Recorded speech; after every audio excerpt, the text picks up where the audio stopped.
Hey Aries, welcome to Wild Pearl Tarot. Today we're going to be doing your June 2025 tarot reading. We're going to start with Oracle, however. We're going to get a mudra card out, and these come with hand gestures that empower the message. You can do yourself while you're listening to the reading or when you go to sleep tonight. Let's see what this is. Plenty. I like it. It's abundance. It's Empress energy. Plenty. This is the mudra. You do the reversed peace sign, at least towards yourself is what I mean. Be open to great things, Aries. My happiness is within me, it says. This mudra strengthens and fulfills the heart. Imagine a place which strengthens you, Aries, with its beauty and harmony. What is this that gives you what you need, that sustains you? Think especially of people and hobbies, it says. Music, colors, sports, nature, travel, spiritual aspects, maybe. Your inner experiences are deeds. Your inner experiences and deeds are what keep you going. I love it. This is dedicated to the goddess of food and harvest. And here she is, folks. Our own Aries. This is Freya, and she's an Aries, and she will not be moved. I know you can appreciate this. She will be seen. She will be heard. Okay. Aries, I adore you. Let's see what Tarot has in store for you this month. If you've not done it yet, please hit the like button. Thank you so much. I know that some of you are discerning and you'd like to decide first if the message is for you and if it correlates to your life before you hit that like button. I understand. All right. So Aries, what's coming to you in June? They have to fly out in order to be observed in the reading. This is a living, breathing conversation with Tarot. Never give your power away to Tarot, though. Only take what resonates and empowers you, makes you feel good. We have the Magician card upside down. How curious. We'll have to unpack these all. But, Aries, your nature is coming out in your reading. You will be nobody's fool. No way. There is somebody's coming towards you. It feels like somebody really needs to get something off their chest. Now, this can be a communication that doesn't have to be, it's not like it doesn't have to be a friend or somebody at work. It can be, but it could be even like a legal document, or it could be, but either way, this is an intense message coming towards you. We do have some of you Aries might be going through some hard difficulty, but then we've got it counteracted with this 10 of Cups, which is a realignment and happiness, harmony, big picture with family. The Magician upside down is kind of a trickster energy. So this is something we have to unpack. This is like probably the most curious reading I've had all day. And then the Knight of Pentacles, somebody coming towards you. So to be clear, there are two energies in your reading, two people, I could even say. But we start with one who wants to talk to you about something. All right. So who's this Knight of Swords for my Aries? This conversation, it gets things moving. This brings along with it changes. And usually with the Wheel of Fortune, this is positive changes. But for a couple of you Aries, this is somebody who's coming back into the picture from the past. I know it's not for all of you guys. Let's get some more cards out on this. What is this conversation?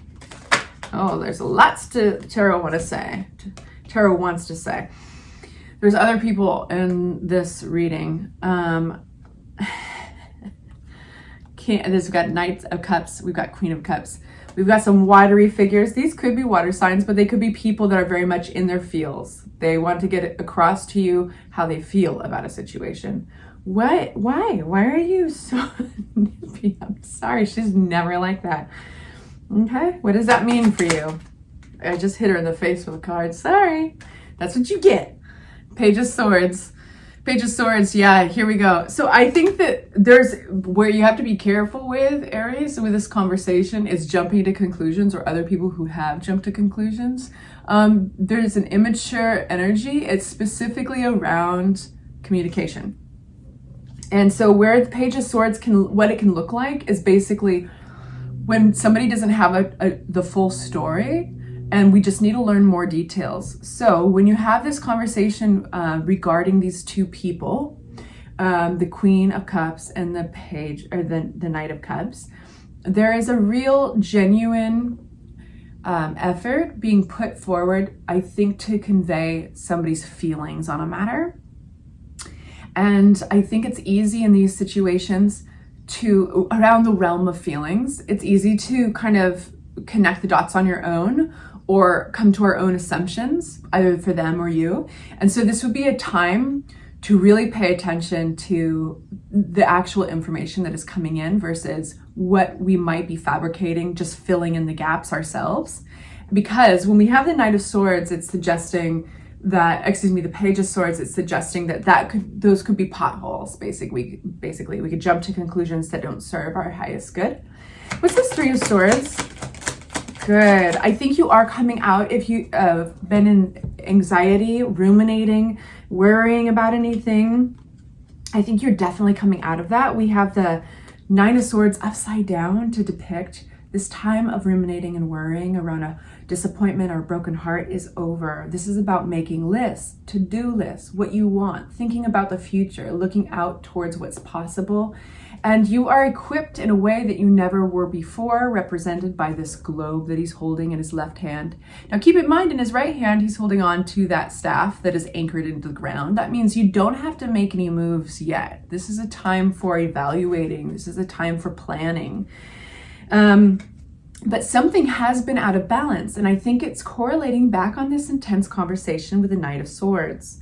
And I say that because Temperance is upside down, and Temperance is about transformation and change, chrysalis, but the key ingredient is balance. So when it's upside down, it's saying, hey, there's just a little tweaking you need to do. There's something that needs to come back into balance while you're making these new plans.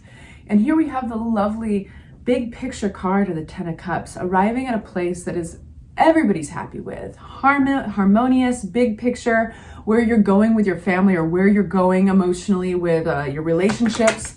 Tell me more. This is about healing. Okay, there it is.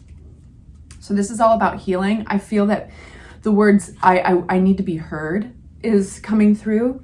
And then the Magician energy.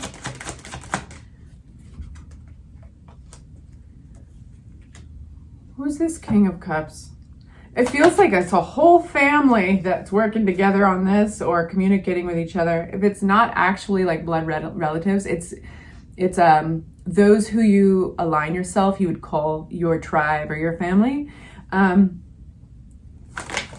do feel it could be a water sign, or it could be somebody who's just, you are surrounded by water signs or people who are in their fields. I don't know which one it is, but it's like you've got the Knight of Cups, the Queen of Cups, and the King of Cups. There's emotions flying around everywhere. But the really, before I get back into this, I want to say the really important message to convey here is there's attachment, there's care. There's genuine care attached here. So even if this conversation or the events that you've been enmeshed in, Aries, are like, laboriously like emotional or sensitive, like I could picture you, Aries, being like, God, everybody's so sensitive. Yeah, and it seems like you might be surrounded by these sensitive people. But there is a genuine care extended to you, which is very interesting.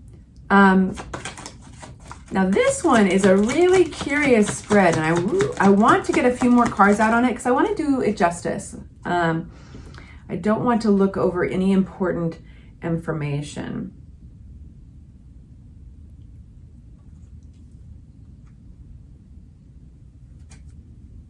The Magician card upside down sometimes talks about illusion or trickery, which sounds very, but it's more about a situation than a person, okay? So it's saying, think twice before you say anything or do anything based on the appearance of a situation here. A dynamic that could be a work dynamic, or it could be working with another energy, other energies. Because all that, like how it appears, it might not be how it appears, basically. I think there's somebody here, another emotional person, who is struggling between their feelings on something they want to work with you on and the rules that have been built around this scenario. So what would that be, right? Like you guys are all going through different scenarios. I don't want to throw us off with an example, But I do want to give you a few just for clarity. This would be, for instance, somebody,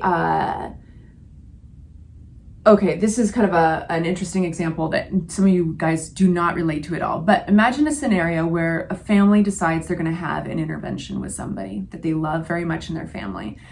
And it's an emotional thing, but there's actually a method, a popular method on how to do it. So there's a rule book, so to speak, that we've built around an emotional subject. And so it might be misunderstood for being controlling. The extension of advice or care that you are receiving from these people.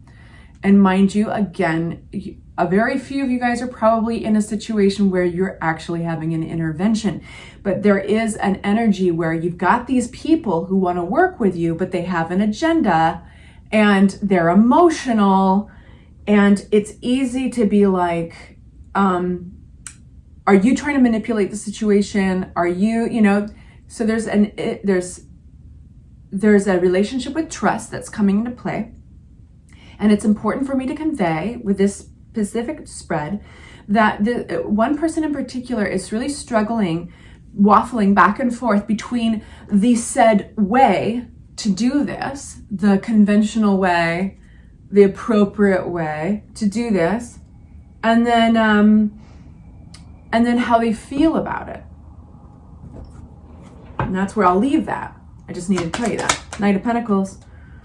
Beautiful. Page of Cups. So there's something of great value in this situation. Again, you have all this energy around you. There might be one or two of you in kind of a third party, like resolving a third party situation. But is this the Five of Pentacles? I'm going to get, before I say anything. There is something of immense value that you don't see yet. You're not supposed to. Coming out of all of this. And it's almost got a miracle vibe to it, like a really wildly positive twist. It's going to take a second, though. It's going to take a second. There's a little bit of a growth spurt that needs to occur in the events.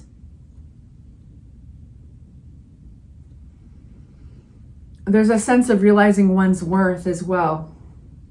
This conversation, the Knight of Swords, keeps on popping up. Somebody really wants to reach out to you quickly. It's just, I think there's a lot of change that comes on the heels of this Knight of Swords. Communication. But there is something beautiful coming about from it. Let's talk about that. Pentacles. So whatever is of great value coming out of this situation, Aries, it's long lasting. It stabilizes you for the future. Some of you guys, this is about inheritance. It's about family legacy. It's about stability. Some of you guys, this is about where you live. This is about how you're applying yourself, the people you're surrounding yourself by, and how you're applying yourself into your career. But it does have a big feeling of people approaching you to kick off change somehow, so that's why I used an intervention as an example. It looks healing. It looks positive. You got the 10 of Pentacles and the 10 of Cups. But I would say that it would be safe to be there for the conversation. That's the energy of your reading. And I think the biggest takeaway is you have your own autonomy. Why can't I not say that word? You have your own independence, I will say. Autonomy. You're safe, but can make sure, it's safe to take part in this conversation. Just see what they have to say. But make sure that one isn't jumping to conclusions specifically about the emotions of others. There's a genuine care coming through. It's a weird, awesome, very interesting reading. Let me know if it resonates. Take good care of yourselves. I'll talk to you soon. Bye-bye.